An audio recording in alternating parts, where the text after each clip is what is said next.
Boa noite, meu povo. Sejam bem-vindos a mais um episódio do Pode Mais Saúde.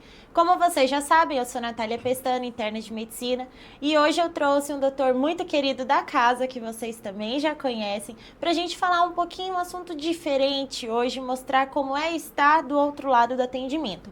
Mas antes eu gostaria de te fazer um lembrete e um convite ao mesmo tempo para a nossa edição do Frutos de Indaiá. É a 19ª edição, vai acontecer dia 25 de outubro. Vamos ter a dupla sertaneja querida, que eu tenho certeza que vocês vão adorar. Não se esqueçam de acompanhar nas redes sociais, lá também vai ter o anúncio para vocês estarem acompanhando de perto.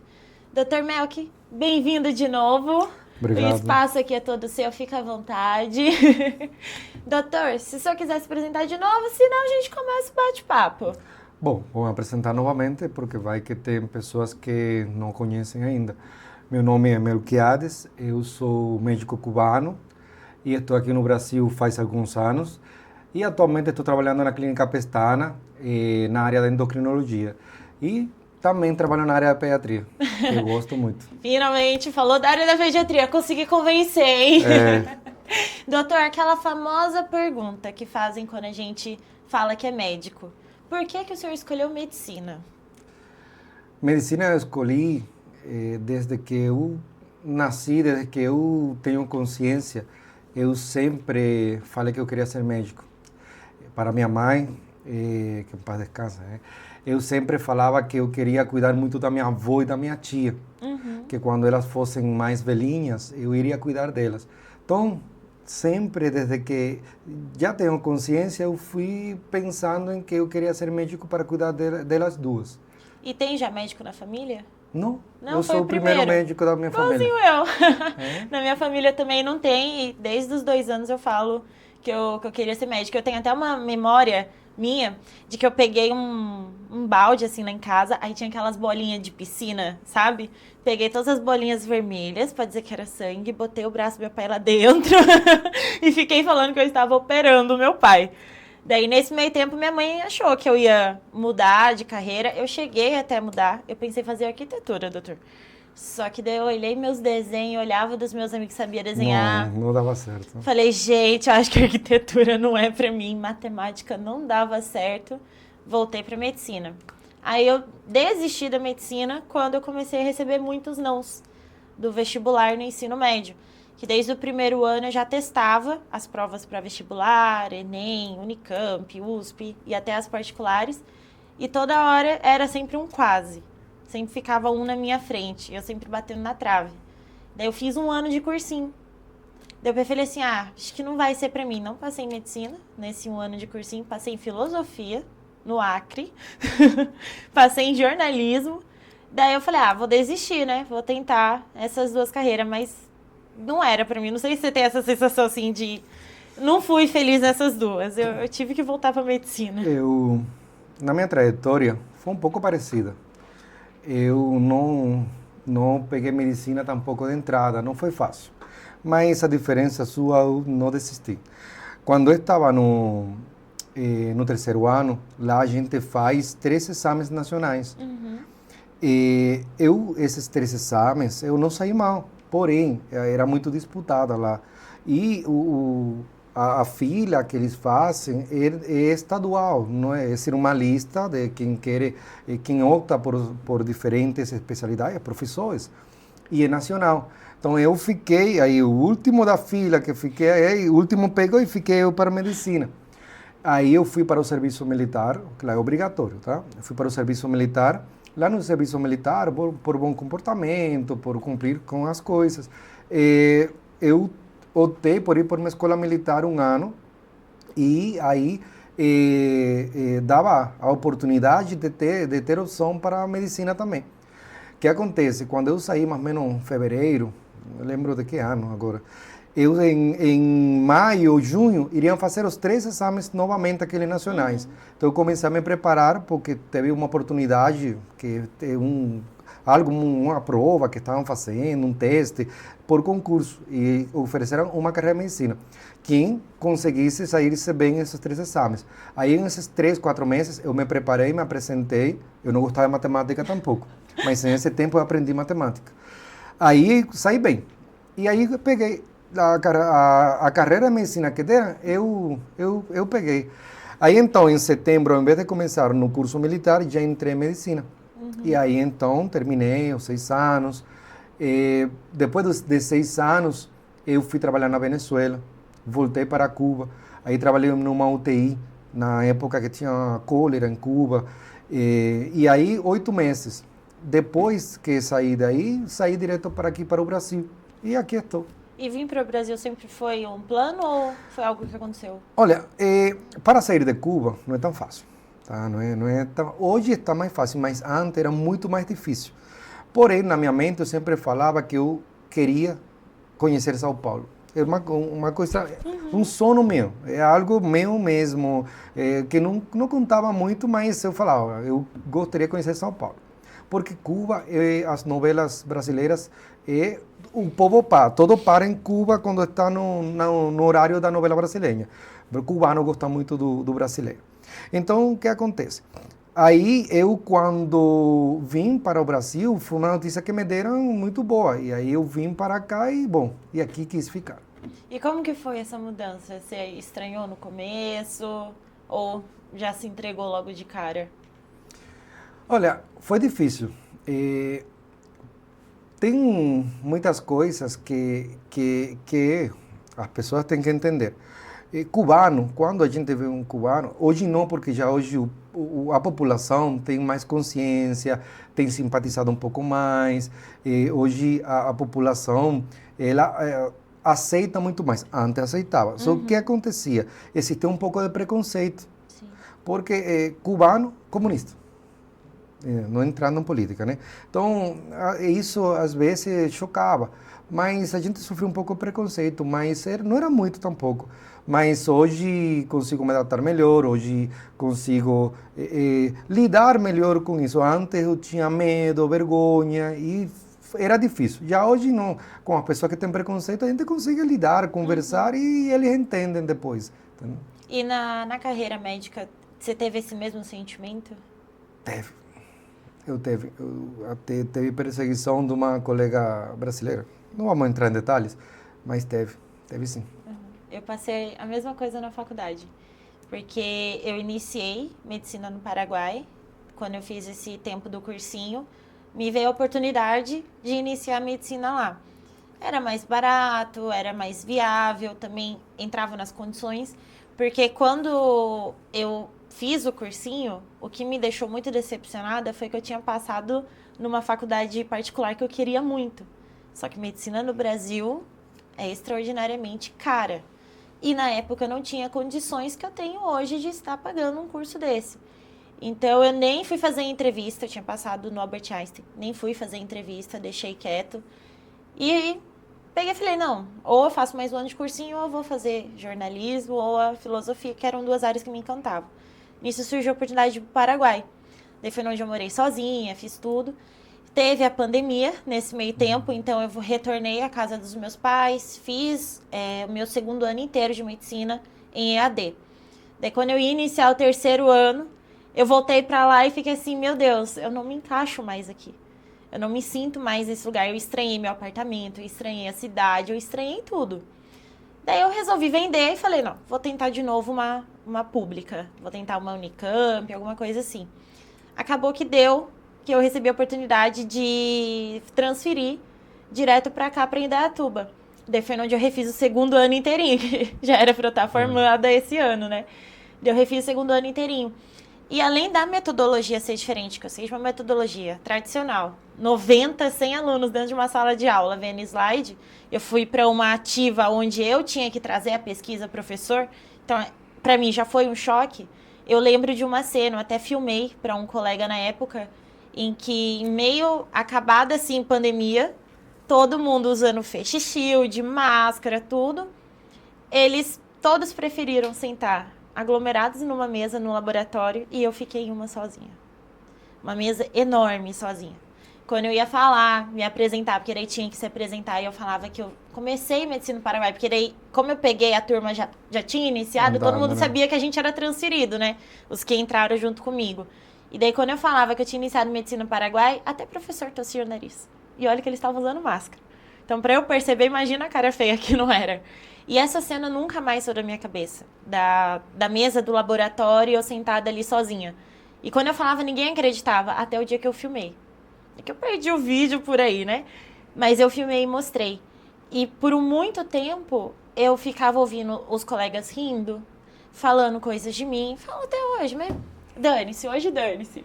Mas eu fazia daquilo uma verdade. Porque eu tinha medo de trazer o meu conhecimento porque eu vim do Paraguai.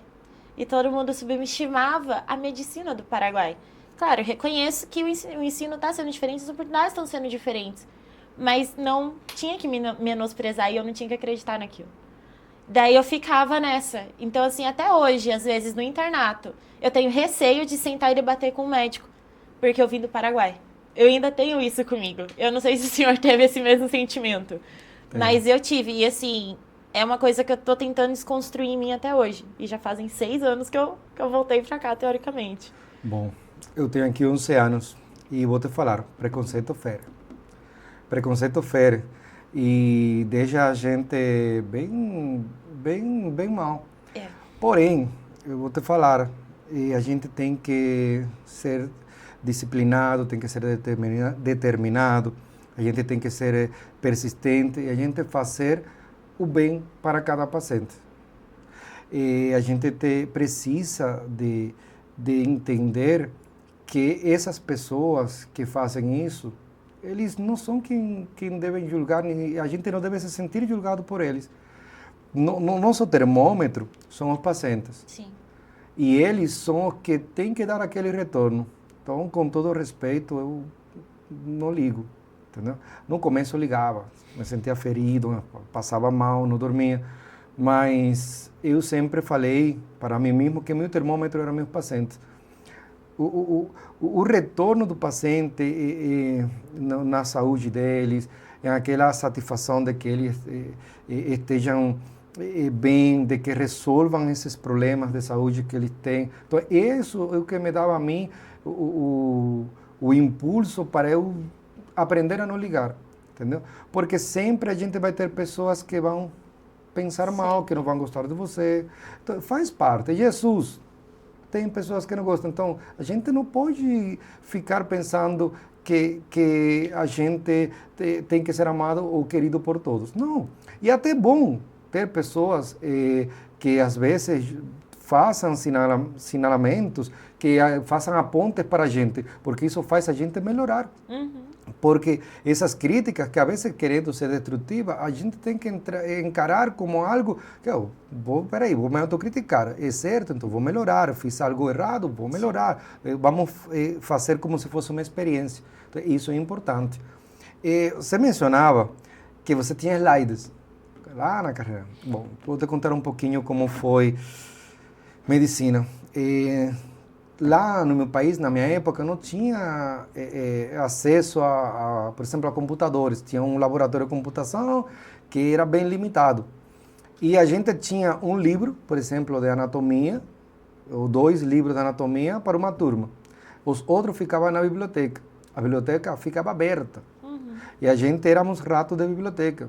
A turma ia, com um assunto para um seminário, uma classe prática, ia lendo e os outros iam copiando. A gente tinha cadernos, eram montanhas de cadernos, porque a gente não tinha livros, entendeu? E aí a gente foi aos poucos superando. Para a gente, a questão de trabalho científico era a gente fazer a pulmão mesmo. E vendo em empresas que por fora, que não tinha nada a ver com medicina, para a gente pesquisar na internet, para estar atualizado. Era bem trabalhoso, foi bem difícil. E aqui no Brasil também. Aqui no Brasil, hoje estou atuando, mas para atuar aqui eu tenho que fazer o revalida. Não é que o médico cubano vim para o Brasil, comecei a atuar. A gente atuava pelo governo, pelo ministério, no Mais Médico, mas fora daí eu não podia atuar em nenhum lugar. Para eu continuar exercendo a profissão, eu tive que fazer o revalida. O Mais Médicos, ele te colocava num lugar e naquele lugar você não podia sair? Sim, era ali. A gente estava ali porque o que acontece? A ubicação já é bem do ministério. A gente vem para a ubicação é ali. Pelo CNES, sei lá, assuntos deles. É ali, a gente não podia. Para a gente sair para outro município, a gente tinha que solicitar, pedir uma permissão, uma justificativa, para a gente entrar em outro lugar, sei lá, porque por motivos X, mas a gente não podia, por conta, eu não quero mais trabalhar aqui, não. E quando você veio pelo Mais trabalhou em UBS, hospital? Não, o hospital não. A gente, quando vem pelo Mais Médico, a gente trabalha em UBS, Medicina e Saúde da Família. Ah, entendi. Trabalhei em Cardeal. Ah, trabalhou aqui do lado. 5 anos e pouco. E como que foi a experiência no UBS? Olha, foi fantástica. Na UBS foi fantástica. No começo foi um pouco difícil porque a gente não passa curso de português. Uhum. Então a minha tradutora era a enfermeira que não me conhecia e não sabia espanhol. Então, imagina, foi difícil até para os pacientes. Hoje em dia os pacientes falam que eles não me entendiam, eles passavam lá e não entendiam. Então, foi um pouco complicado, foi trabalhoso. Mas aos poucos eu fui estudando também, né, me preparando, porque a gente não podia só esperar que os pacientes me entendessem, eu aprender com o tempo. Não, eu precisava logo. Então, eu por fora fiz curso de português, sabe, para eu entender, para melhorar. Foi difícil aprender português? Não. Nossa, Não eu foi acho difícil. horrível a aula de português. Não foi difícil. Perdão.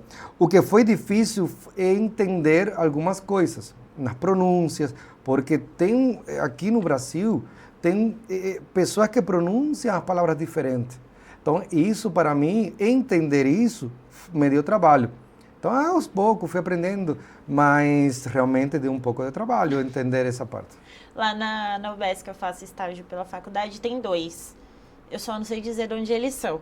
Uma já até que fala bem o português, o outro tem paciente que vira e fala: você entendeu o que ele falou? Eu vou e falo tudo que o médico falou. Mas é muito engraçado, porque é bem diferente. E aí eu vou olhar, as condutas também são diferentes. Daí uma coisa que eu queria te perguntar: como que é exercer a medicina em Cuba e a medicina aqui? Tem muita diferença? Tem diferença. Tem diferença porque, por exemplo, aqui no Brasil existem protocolos. Então, uma coisa que eu sempre aprendi e eu tentei sempre seguir à risca é que eu estava no Brasil, não estava em Cuba. E eu seguia meus protocolos. Em Cuba, o atendimento é totalmente diferente. Lembro, na época, era mais vinculado à questão humana e à questão de que a gente era muito perseguido pelos órgãos lá de controle da medicina, no sentido, por exemplo, eu tinha que visitar as grávidas todo dia. Nossa. Se uma grávida tinha um parto prematuro, a culpa era minha. Não era que ela não se cuidava, não, a culpa era do médico. E a gente era punido. Então, isso, aqui é diferente, aqui você faz pelo paciente, você orienta, você cuida, porém, aqui a pessoa tem autonomia. A pessoa, se nasce uma criança com baixo peso, existem causas reais, comprovadas, que não tem nada a ver com o acompanhamento médico. Sim. Então, lá, não, lá eu sou culpado. Não importa se eu não, é culpado, o governo fala que é culpado e pronto. Então, é totalmente diferente. E isso você se sente com mais liberdade e autonomia aqui, então, nos seus atendimentos? Me sinto com autonomia, me sinto com liberdade, como te falei antes, porque a gente segue protocolos, que existem protocolos predeterminados pelas sociedades, entendeu? Estudos que já são feitos, pesquisas, e a gente cumprindo esses protocolos, sempre individualizando em cada paciente, a gente consegue fazer as coisas com autonomia. Sim. A gente consegue, eu consigo aqui me sentir médico, lá em Cuba eu não me sentia médico. Eu me sentia um trabalhador social. Mas aqui, depois que a gente aprende como são as coisas, aprende como são as leis, aqui a gente tem mais autonomia e se sente com mais liberdade. E como que foi o processo de fazer o Revalida? Revalida? Foi difícil. Foi bem difícil. Ele tinha todo ano? Tá, o Revalida, no começo, eu lembro que a primeira Revalida que fez foi em 2017 que eu fiz, mas escondido, porque o governo podia saber que eu estava fazendo Revalida. Imagina, cubano é difícil, né? Aí não passei, o corte era 76, lembro da época, eu peguei 71, 72 pontos. Aí não passei. E assim me apresentei novamente, também o corte foi pouquinho, mas não passei. E já depois, em 2021, eu me preparei melhor, fiz meus cursos e realmente me organizei, consegui, já não estava escondido, já conseguia estudar à vontade e realmente aí sim passei e foi fantástico. O Revalida, quando a gente faz o Revalida, é como se a gente se tirasse uma carga, um peso de 1000 quilos de cima dos ombros. Porque a sensação de você provar que você pode exercer é diferente, entendeu? Porque, como te falava, a gente era julgado, tinha preconceito contra... Algumas pessoas tinham preconceito contra a gente. E o fato de a gente fazer esse passo, de mostrar que a gente tinha a capacidade, ou tem a capacidade para exercer no Brasil, comprovar isso, isso é algo satisfatório. Realmente é algo que, olha, eu chorei. A minha mulher sabe que eu chorei. Imagino. E depois passei mais trabalho porque minha mãe faleceu nessa época de exames. Uhum. E então foi muito difícil para o exame teórico, o exame prático, então foi realmente trabalhoso. O Revalida tem parte prática também? O Revalida tem 2 etapas. O Revalida tem uma etapa teórica dividida em 2, que é uma discursiva e uma objetiva na discursiva. E depois tem a prática, você tem que fazer 10 consultas, 10 casos de diferentes temas, diferentes escolhas, e aí então você tem que, na prática, mostrar que você pode fazer uma consulta seguindo os protocolos, as normas daqui. Caramba! E as questões do Revalida é questão voltada já para a área médica mesmo? O que acontece? Não vou entrar um pouco né, com profundidade nessas coisas, porque eu tenho meu critério muito pessoal sobre o Revalida. Porém, as questões não são feitas para você aprender ou para você demonstrar. É mais aquela pegadinha. Entendi. Entendeu? Então, eu sou do critério que a gente, para atender um paciente, a gente não pode ter essas pegadinhas. Claro, existem coisas que tem que ter detalhes que às vezes a gente tem que estar atento. Porém, pegadinhas é algo que um exame... Como se fosse no vestibular, um vestibular, ou como se fosse um concurso, entendeu? A gente vai trabalhar com o paciente, então eu acredito que deveria existir outra maneira um pouco mais verdadeira, um pouco mais certa para avaliar a capacidade de um profissional que está querendo provar que pode exercer. E como que surgiu o desejo de fazer a pós de endócrino? Olha, endocrinologia eu sempre gostei. Endocrinologia era algo que eu gostava, né? E sempre olhava de uma maneira assim, sabe, de desejo. E depois que fiz o exame de revalida, teve a oportunidade de fazer, de pesquisar porque queria já fazer uma pós. E aí, pesquisando, vi endocrinologia na IPMED, hoje a AFIA, IPMED. E aí, nossa, essa oportunidade foi fantástica, porque realmente foi aquilo que eu precisava para eu organizar, para fazer aquilo que eu já estava querendo fazer.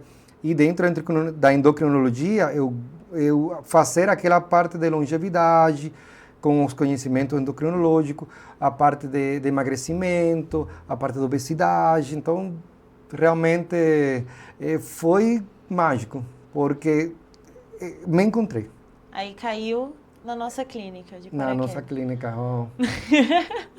Pestana, nossa, Pestana, eu gosto, eu gostei, de verdade, e gosto do jeito que estão sendo as coisas com os pacientes.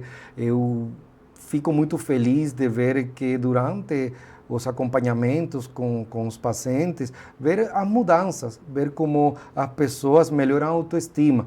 Isso é muito gratificante. Isso é algo que não tem como, não sei, não tem palavra para te descrever o que a gente sente quando você ajuda uma pessoa e ver que a pessoa está melhorando. É gostoso aquele sorriso no final da consulta e o abraço, né? É muito, é satisfatório. Nossa, eu fico muito feliz quando, assim, às vezes eu tô atendendo no OBS. Aí são pessoas mais simples, eles me dão quiabo em agradecimento. Gente, eu fico tão feliz de ganhar o quiabo. Eu vejo um negocinho assim, tão, né, bobo, vamos dizer. Mas as pessoas dão com tanto carinho. E é aquilo que você falou, a gente vê pelo termômetro do paciente, né? E eu comecei a criar mais confiança depois justamente que eu fiz a bariátrica. Aí quando eu emagreci muito, mudou minha autoestima, eu comecei a ser mais confiante até nos meus atendimentos. E é tão gostoso quando senta um senhorzinho na minha frente e sorri e fala: você é tão carinhosa, eu adorei o seu atendimento, obrigada por me atender assim. Eu fico muito feliz, porque daí eu fico lembrando de tudo aquilo que eu ouvi de professores médicos e fico assim, tô no caminho certo. Eu vou ignorar o que você está fazendo, eu vou pegar o que o paciente está falando, que se o paciente sentou e gostou, é porque de fato eu tô boa. Porque tem uns pacientes, não sei se você já pegou, uns pacientes que pegam e falam uns negócios duros assim pra gente, que olha, eu já peguei uns que até falavam que eu não era médica porque eu ainda tô estudando, né? Mas é como tudo. Te falava anteriormente que a gente não pode se sentir que todo mundo vai gostar da gente. A gente vai encontrar diferentes tipos de personalidades, diferentes tipos de pessoas, no geral. Mas a gente não pode perder a essência nunca. Você tem que ser, como te falar, de uma maneira mais receptiva, a gente tem que ter tolerância, a gente tem que ter compreensão. Porque eu aprendi, o tempo que eu trabalhei em total, assim, no Mais Médico, foram ao redor de 7 anos e pouco. E eu entendi que existem pessoas que têm muitos problemas. E às vezes eles não têm quem descontar e descontam da gente. Já atendi pacientes que chegam de uma maneira ríspida, de uma maneira às vezes um pouco agressiva.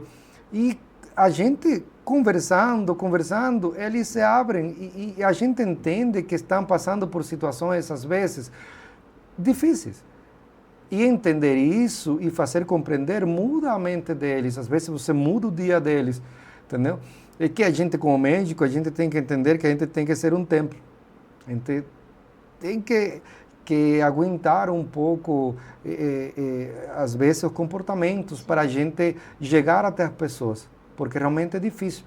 E mesmo a gente tendo problemas, porque a gente é um ser humano. Uhum. A gente tem dores, tem problemas de saúde, a gente tem problemas emocionais, tem milhares de problemas. Mas a gente, para eles, é algo que eles precisam que a gente esteja aí para entender. Porque a carência, muitas vezes, faz com que quando você trata eles com gentileza, com educação, eles se sentem bem, já isso cura. É o primeiro passo para, às vezes, eliminar uma doença determinada neles. E, doutor, para o pessoal que tem curiosidade de como é lá na clínica, como que é o seu atendimento, como que é o andar do paciente com você lá dentro da clínica? Bom, o atendimento lá na clínica Pestana, eu tenho uma particularidade que eu gosto muito de vincular o que o paciente precisa com os problemas que tem, com os problemas que sente. É mais na parte integrativa, eu gostei dessa parte integrativa, então eu tento ajudar o paciente dessa maneira, tento conversar com o paciente, eu converso bastante sobre os problemas, sobre todas essas situações que estão afetando ele, sobre as queixas.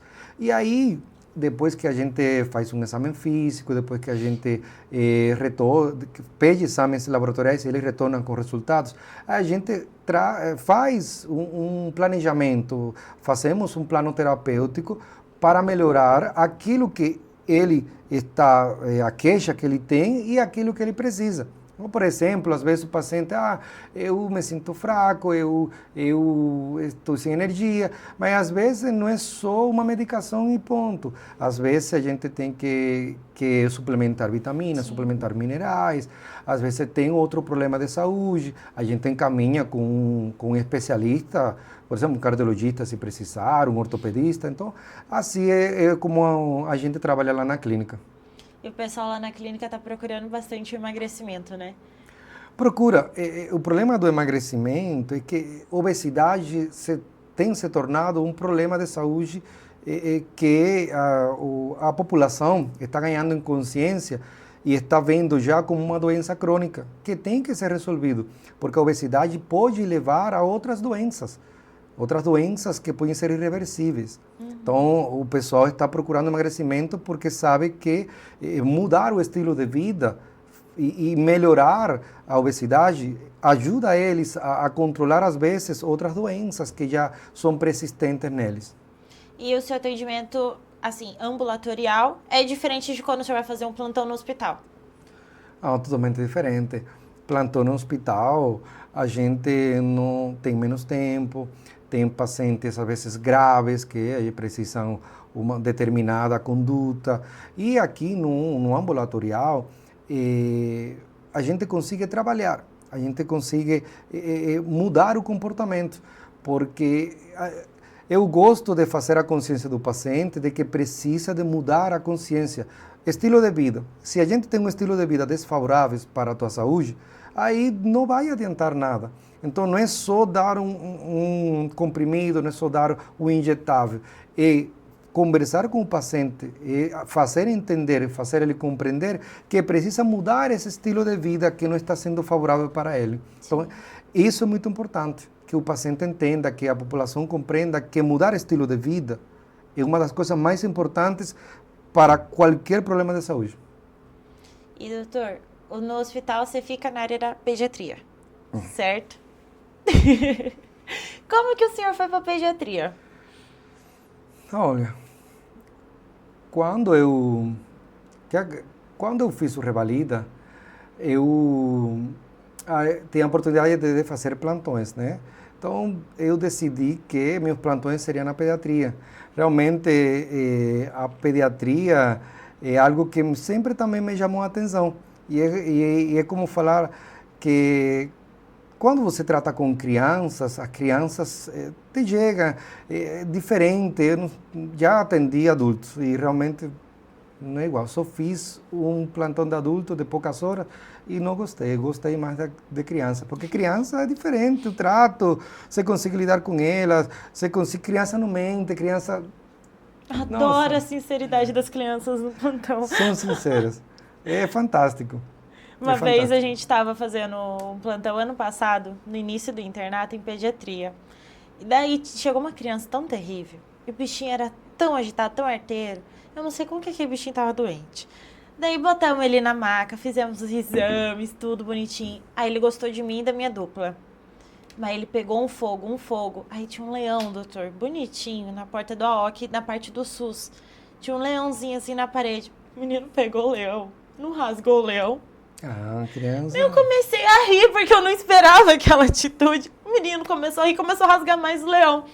Aí virou a farra da risada, porque ele estava rasgando o leão. Gente, a sinceridade da criança num plantão é maravilhosa. Eu adoro. E você já pegou algum caso muito grave na pediatria? Já. Pediatria é algo que a gente entende, vamos lá, adulto fica doente, fica grave, a gente até compreende, né, e aceita um pouco mais, porque se supõe que uma pessoa adulta tem doença persistente, pode complicar, mas quando chega na pediatria é totalmente diferente, a gente não aceita. A gente não aceita que uma criança fique grave, que uma criança chegue a óbito. Então, os casos graves que a gente pega faz que a gente sinta uma dor intensa. E a gente tenta fazer o melhor. A gente procura melhorar. Se a gente vê que a criança está muito mal, encaminha para a UTI, para os colegas da UTI, tentar fazer o melhor possível por eles. E tentar que não leve a um desfecho desfavorável. Então, é difícil. E o senhor pretende deixar agora a área da pediatria e ficar mais nessa? Não. Vai trabalhar com as duas simultaneamente? Eu trabalho com as duas. Porque pediatria é como se fosse algo que vai, sei lá, me distrai. Me distrai. Ver a criança e conversar com ela me distrai. Posso lotar a clínica de criança, então? é diferente no plantão que o acompanhamento de crianças. Eu gosto do plantão, não estou falando, eu atendo criança, atendo o Davi, né? Davi, fantástico. Davi, o Miguel, né? Miguel o meu também. Miguelzinho. Mas eu gosto de ter essa diferença. No ambulatório atendo adultos, converso, e criança no plantão. É gostoso. E a noite é agitada na pediatria? Você fica à noite, né? Pediatria agitada 24 horas. Não dá trégua igual... Não. Tem jogo assim, Não, no não. domingo tem jogo, Não, aí no não. período do jogo ninguém fica doente. Não. Lá ficam doentes o tempo todo e à noite ficam mais doentes. E as crianças aprontam muito no seu consultório? Aprontam, pulam parede, né? Andam no teto, mas é legal. É legal, isso é bom porque você vê que não estão muito doentes, então a gente descansa, a gente respira, a gente fala, ai, que coisa A boa. criança quieta me preocupa também. Criança que não tá agitada, eu fico... Gente, tem alguma coisa errada. Prostrou, não tá certo, não é legal. Exatamente. Então, o que a gente não quer é isso. A gente quer que eles estejam felizes, que estejam bem, que estejam com bastante energia, para a gente continuar cuidando delas. Perfeito. Doutor, você quer deixar algum recado pro pessoal de casa, algum conselho?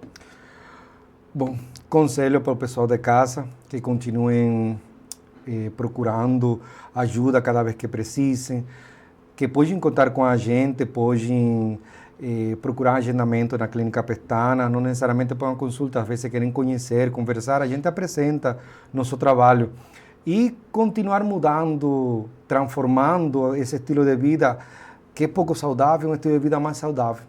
E, bom, aqui estamos para ajudar e esclarecer qualquer dúvida que o pessoal tiver.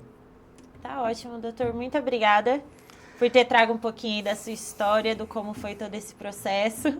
Volte mais vezes, mesmo que o senhor fique com vergonha, volte mais vezes. Tá bom. E pessoal, Obrigado. esse foi mais um episódio. Não se esqueçam de seguir o Dr. Melk nas redes sociais. A gente vai deixar aqui embaixo para vocês. Se quiser levar os seus filhos lá, agora ele liberou, ó. Podem levar nas consultas do ambulatório. Pode. Ele já entrou num acordo com um paciente nosso lá, que foi assim sensacional. Vejo vocês no próximo episódio e não se esqueçam da 19ª edição do Frutos em Daiá. Fiquem ligadinhos aqui na rede social. Até mais. Tchau.